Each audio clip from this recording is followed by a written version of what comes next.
बच्चों, आज हम लोग जेडब्ल्यू एडवांस 2018 में integer type question Doppler effect के ऊपर पूछा हुआ था।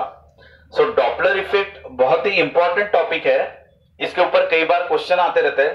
तो डॉपलर इफेक्ट पे आया हुआ क्वेश्चन आज हम लोग डिस्कस करते हैं। बेटा इसमें कहा था कि एक मैन है जो 1 मीटर पर सेकंड की वेलोसिटी से जा रहा है, इसके ठीक पीछे और एक मैन है जो 2 मीटर पर सेकंड की वेलोसिटी से जा रहा है। इन दोनों के बीच में एग्जैक्टली 12 मीटर की हाइट पर एक थर्ड मैन है जो लिसनर का रोल प्ले करेगा या ऑब्जर्वर का रोल प्ले करेगा। ये दोनों मैन जो साउंड प्रोड्यूस करेंगे उसकी जो फ्रीक्वेंसी है वो फ्रीक्वेंसी आपको 1430 हर्ट्ज इतना दिया हुआ है। सो ये वो आपका एक्चुअल फ्रीक्वेंसी, ठीक है ना, produce by this two mains.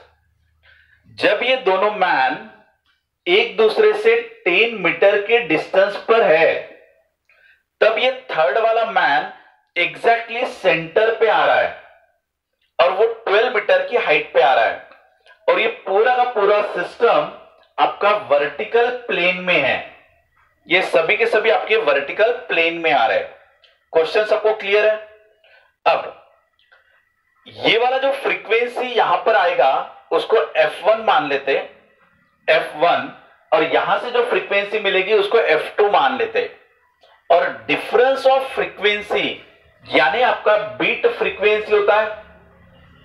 So beats frequency ये आपको निकालना है, यानी बीट फ्रीक्वेंसी का कंसेप्ट यानी डिफरेंस ऑफ टू फ्रीक्वेंसीज।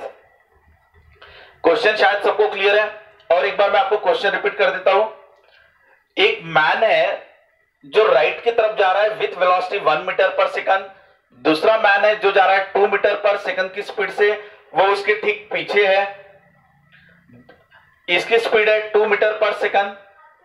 जब इन दोनों के बीच में का डिस्टेंस 10 मीटर हो जाएगा, उस समय पे थर्ड पर्सन एग्जैक्टली 12 मीटर के हाइट पे आएगा और वो एग्जैक्टली सेंटर पे आएगा दोनों के, यानी ये वाला डिस्टेंस आपका 5 मीटर हो जाएगा तो ये वाला डिस्टेंस भी 5 मीटर हो जाएगा। अब इसके वजह से जो साउंड सुनाई देगा इसको, दैट इज अपरेंट फ्रीक्वेंसी, उसको कह दो F1।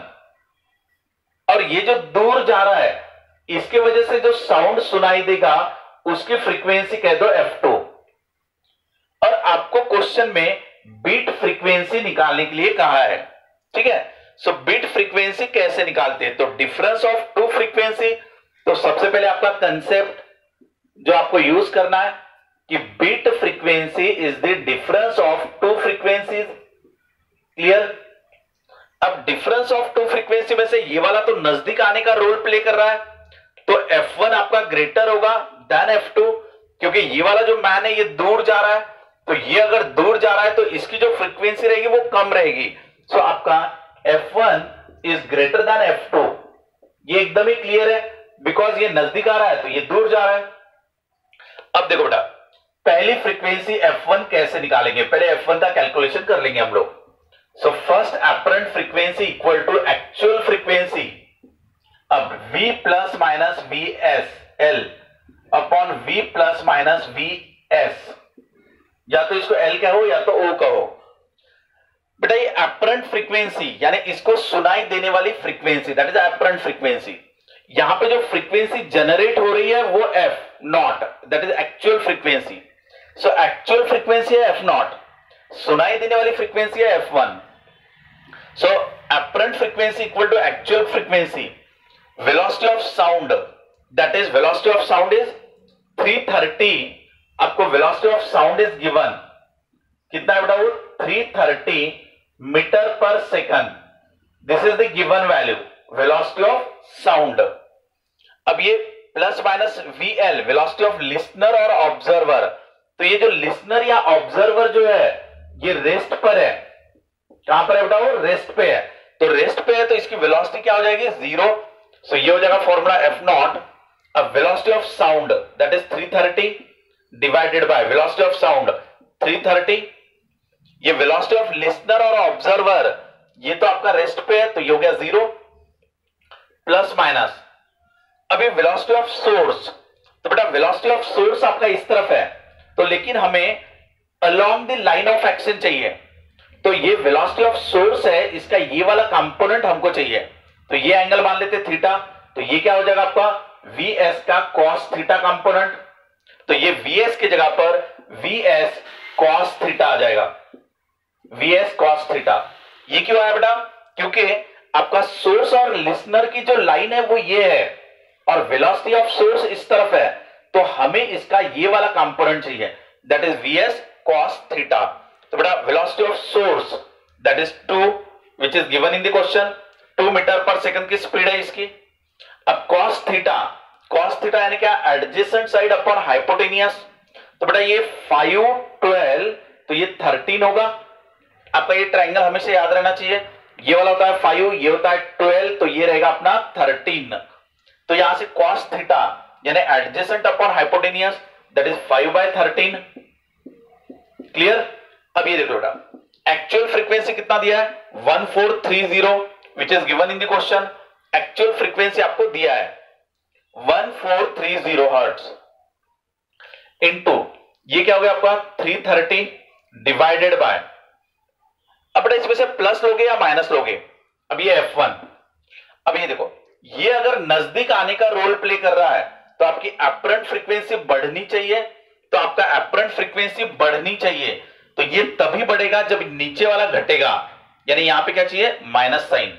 ठीक है, अब बेटा एलसीएम ले लो, 330 इंटू 13 कर दो, ये इससे मल्टीप्लाई करो, तो ये इससे अगर आप मल्टीप्लाई करोगे तो आपका आंसर आएगा 4290, ये इससे मल्टीप्लाई कर दिया, माइनस ये 5 इंटू 2 दैट इज 10, और एलसीएम कितना आएगा आपका 13। क्लियर?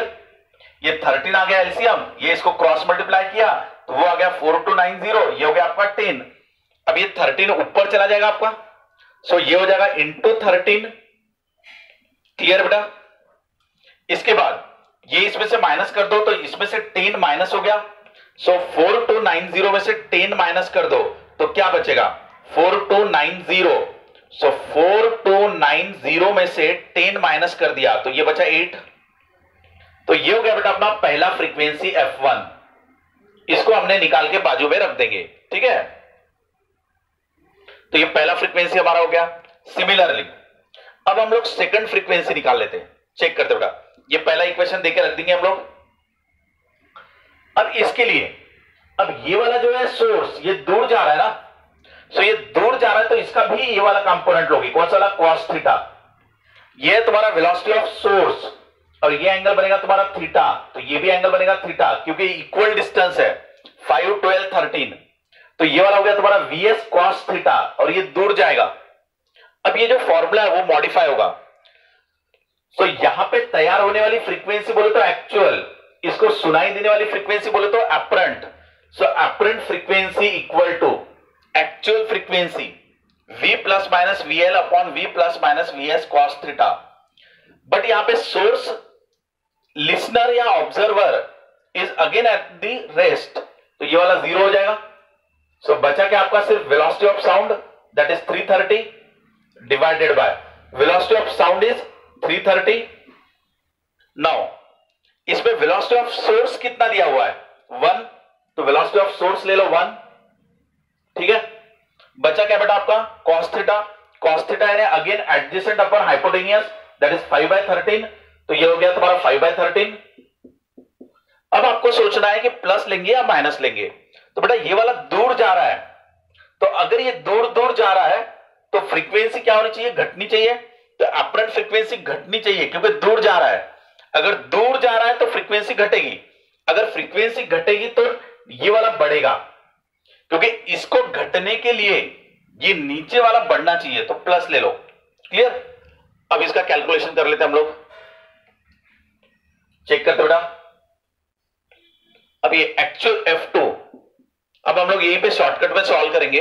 एक्चुअल फ्रीक्वेंसी इज 1430, ये गिवन है क्वेश्चन में, इनटू ये क्या है बेटा 330 डिवाइडेड बाय, अब ये 13 इससे मल्टीप्लाई हो जाएगा। अगर 13 इससे मल्टीप्लाई होगा तो ये हो जाएगा बेटा 0, ये हो गया आपका 39 का, ये 9 आ जाएगा, ये 39 और 3 इसमें जुड़ेगा, दैट इज 42, 4290, और प्लस ये कितना हो जाएगा 5 डिवाइडेड बाय क्या आएगा 13। ये क्या बेटा मैंने, actual frequency is 1430, actual frequency, velocity of sound, ये वेलोसिटी ऑफ साउंड, ये आपका cos theta adjacent upon hypotenuse, बेटा ये इससे मल्टीप्लाई करो तो वो इतना आ जाएगा 4290, और ये +5, और ये 13 आपका एलसीएम आ गया, 13 ऊपर चला जाएगा तो ये इंटू 13 हो जाएगा, ठीक है। अब बेटा 4290 में ये ऐड कर दो तो 5 ऐड हो गए इसमें, तो 4290 में 5 ऐड करेंगे तो ये हो जाएगा 4295। क्लियर, ये हो गया हमारा सेकंड फ्रीक्वेंसी। अब देख लो बेटा, इसको इक्वेशन नंबर 2 कह दो, इसको इक्वेशन नंबर 2 कह दिया। इस तरफ से जो फ्रीक्वेंसी है वो ज्यादा रहेगी क्योंकि नजदीक आ रहा था, और इस तरफ वाली फ्रीक्वेंसी जो मिलेगी एपरेंट वो कम मिलेगी क्योंकि ये दूर जा रहा है। सो F1 is greater than F2, तो beat frequency is the difference of two frequencies. अब हमें निकालना क्या था, बीट फ्रीक्वेंसी निकालना था। So beat frequency is a difference of two frequencies and F1 is greater than F2। अब आप ये वाला माइनस ये वाला करोगे, अब दोनों को माइनस कर देते हैं हम लोग। चलो देखो बेटा, F1 माइनस F2। अब अगर हम लोग इसको लिख लेता हूं मैं नीचे 14, अच्छा दोनों को माइनस करते समय ये वाली चीज तो ऊपर वाली न्यूमरेटर वाली सेम आ रही है, तो इसको कॉमन निकाल सकता मैं डायरेक्ट। ये देखो बेटा, ऊपर वाली चीज सेम आ रही है तो इसको सीधा आप कॉमन निकाल दो। सो बीट फ्रीक्वेंसी इक्वल टू, ये वाली चीज आपकी कॉमन आ जाएगी 1430 इंटू 330 इंटू 13, ये सीधा सीधा कॉमन आ गया। इन ब्रैकेट, ब्रैकेट में क्या आएगा 1 डिवाइडेड बाय 4280 क्योंकि F1 is greater, minus F2 में क्या बचेगा 4295, ये बचा था, ठीक है। F1 माइनस F2 कर दिया मैंने। इससे आगे थोड़ा आपको बराबर सॉल्व करना है। ये 1430, और बेटा ये वाला कैलकुलेशन हम अभी भी कर चुके थे, इनटू ये कितना आ रहा था अपना 4290 आया था। यहां पे चेक कर लो, एलसीएम 4280 इंटू 4295 क्रॉस मल्टीप्लाई, तो ये 4295 माइनस 4280 15 बचेगा। अब देख लो 1430 into 4290 into 15 divided by 4280 into 4295। अब देखो बेटा, ये वाला इस वैल्यू के नियरली सेम है, 4290 4295 नियरली सेम है, कैंसिल कर दिया। ये अगर 15 के करीब है, ये तो 45 के करीब है, सो ये 5 का चला जाएगा 1/5, ये ऐसा 5 आ जाएगा। ये वैल्यू और ये वैल्यू नियरली सेम है तो कैंसिल कर दिया। ये इसके 5 टाइम्स 3 टाइम दिख रहा है बेटा, ये इसके 3 टाइम्स दिख रहा है।